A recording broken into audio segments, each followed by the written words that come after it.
10 years ago, a game dropped that nobody was sure would work. The Gears of War franchise had just spent the entire Xbox 360 era defining what cover-based shooting even meant.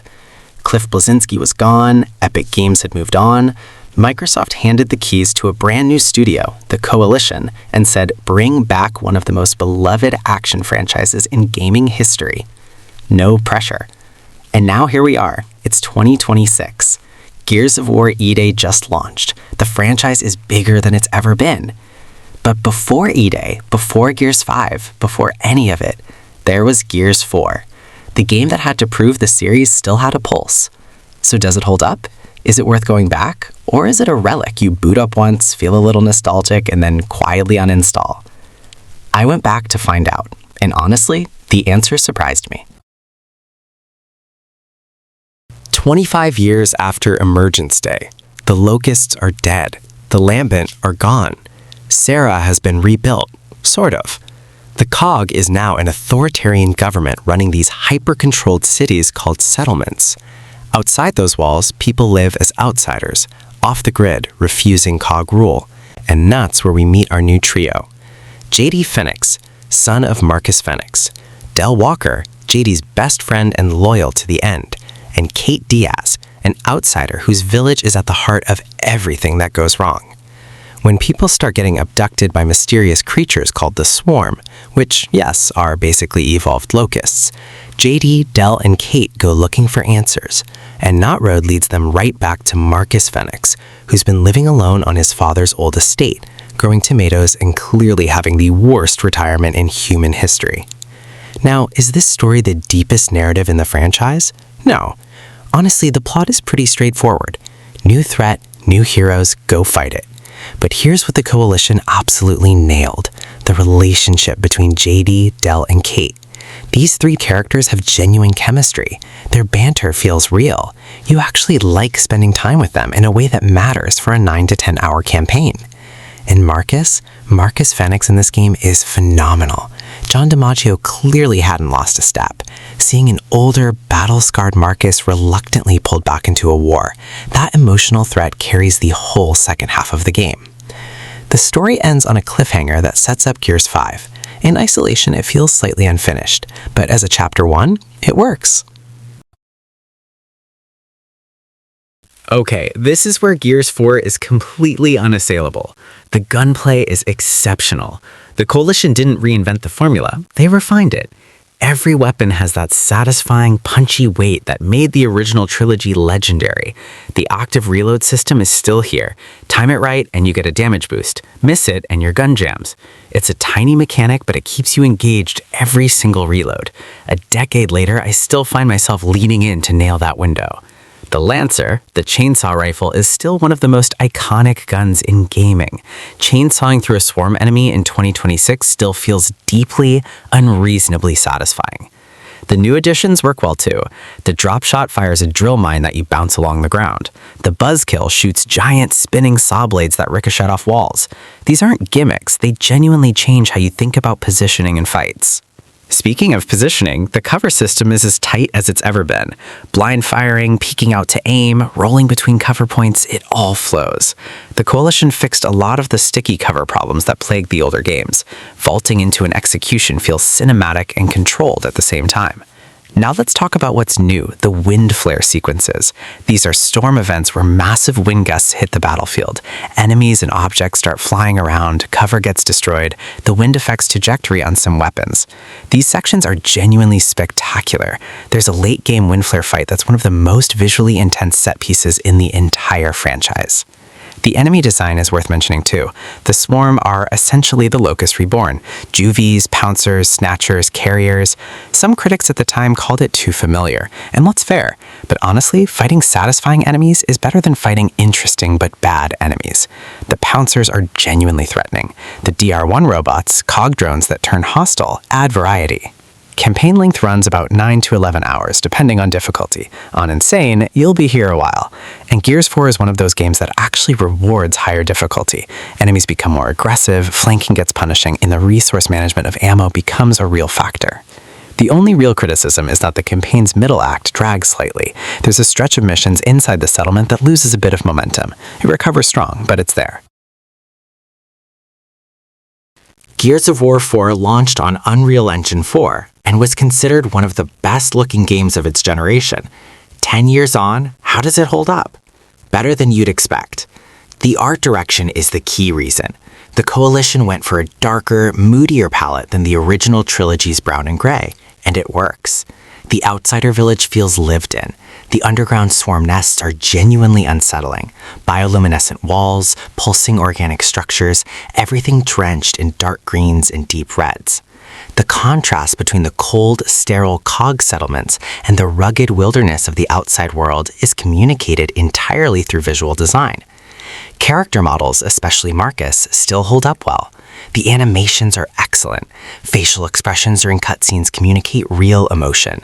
The environmental destruction is still impressive.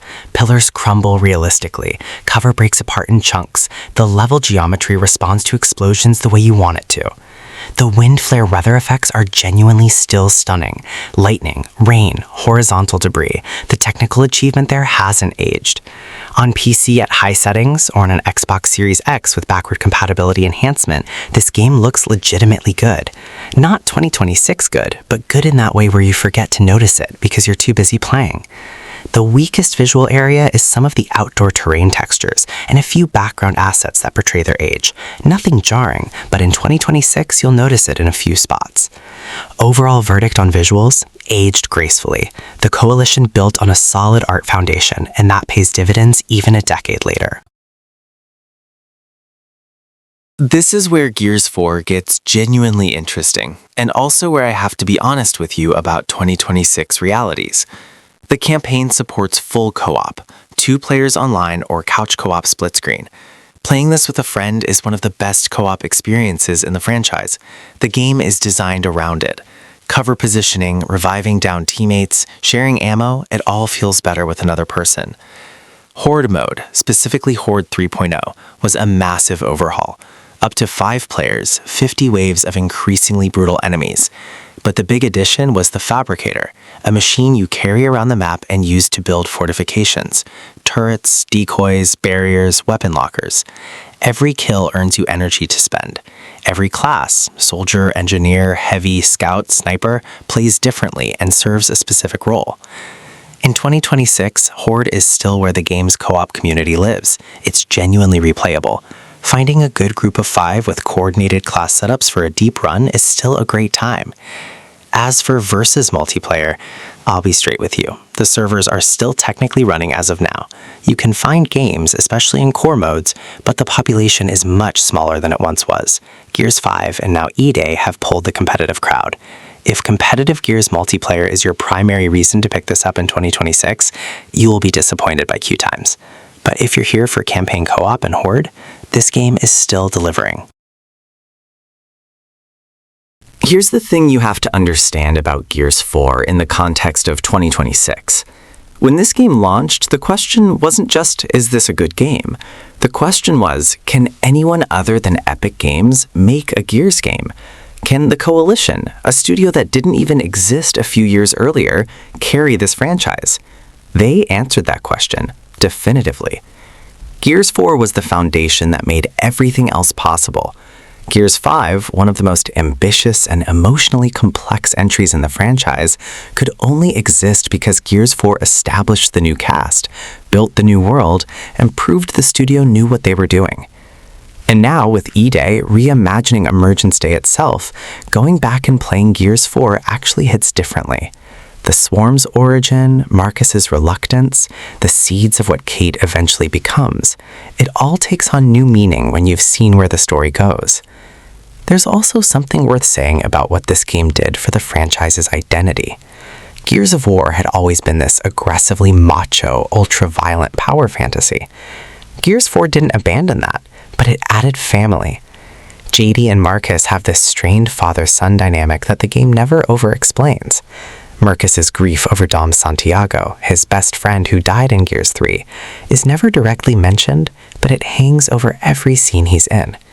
That emotional undercurrent was new for Gears, and it made the franchise better. Is it the best Gears game ever made? Probably not.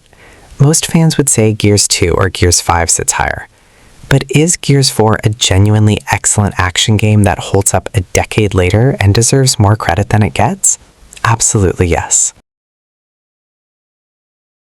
So, Gears of War 4 and 2026. Should you play it?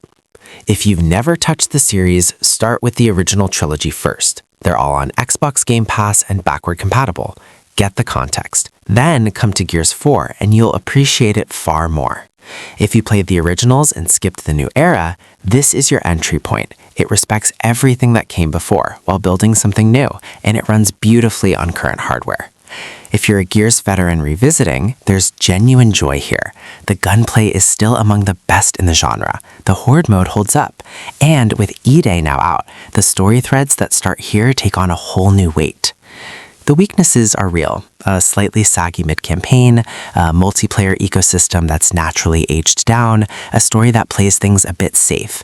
But none of those things break the game. Gears of War 4 is a confident, polished, technically excellent shooter made by a studio that understood the assignment.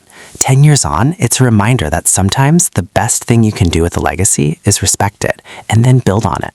The Coalition earned their franchise, and this is where that proof of concept lives. That's the review.